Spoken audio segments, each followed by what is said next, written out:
என் கல்லூரி விழாவின் 2வது நாள். இன்னைக்கு என்ன பண்ணணும்னு வாங்க பார்க்கலாம். இன்னைக்கு ஸ்ட்ரெயிட்டாக காடி எடுத்துகிட்டு ரயில்வே ஸ்டேஷனுக்கே போயிட்டோம்.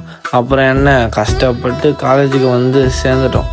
அப்புறம் பார்த்தா நம்ம கிளாஸுக்கு 2 ஃப்ளோரு படி ஏறி போனோம். அது கஷ்டப்பட்டு எப்படி ஏறி போயிட்டு அப்புறம் யாருக்கும் தெரியாமல் கிளாஸ் டைமில் முட்டி அமுக்கிட்டோம். பிரேக் டைம் வேறு. நம்ம எப்பயும் சுற்றுற அந்த ஃப்ளோரையே 10 வாட்டி சுற்றி வந்துட்டு அப்புறம் என்ன லேப் இருக்குன்னு சொல்லிட்டாங்க. சரி, லேப்னாலே ஜாலி தான். நம்ம பையன் வேறு பொம்மை மாதிரி சுற்றுறான் கிளாஸ் டைமில். அப்புறம் கிளாஸ் ரொம்ப தீவிரமாக போயிட்டு இருந்தது. நானும் கொஞ்சம் ஃபன் பண்ணிவிட்டு வந்துட்டேன். நம்ம காலேஜில் பேய் வீடு மாரி பில்டிங்ஸ்லாம் இருக்குது. இதெல்லாம் பாருங்கள். போயிட்டு சாப்பிட்டு வந்தால் இன்னொரு லேப் இருக்குதுன்னு சொல்லிட்டாங்க. சரி, நம்ம பையன் மஜா பண்ணுறான், அதை பாருங்கள். ஹாய், வெல்கம் டு சொல்லாத். இத மாதிரி என்ன லேப்னா கெமிஸ்ட்ரி லேப். லைட் போட்டாங்க வீடியோ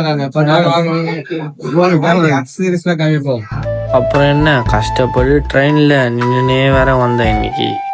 சரி, வீட்டுக்கு வந்து கொஞ்சம் ரெஸ்ட் எடுக்கலான்னு பார்த்தா ஜிம்முக்கு வான்னு கூட்டிகிட்டு போயிட்டானுங்க. அப்படியே இந்த நைட் டைமில் இந்த நிலாவோட அழகை பார்த்துட்டு ஜிம்முக்கு போயிட்டு ஒர்க் அவுட் போட்டு கிளம்பிட்டோம். எல்லோரும் வீடியோ பார்க்குறீங்க, கொஞ்சம் சப்ஸ்கிரைப் பண்ணிவிடுங்க. இன்னொரு நாள் பார்க்கலாம். பாய்.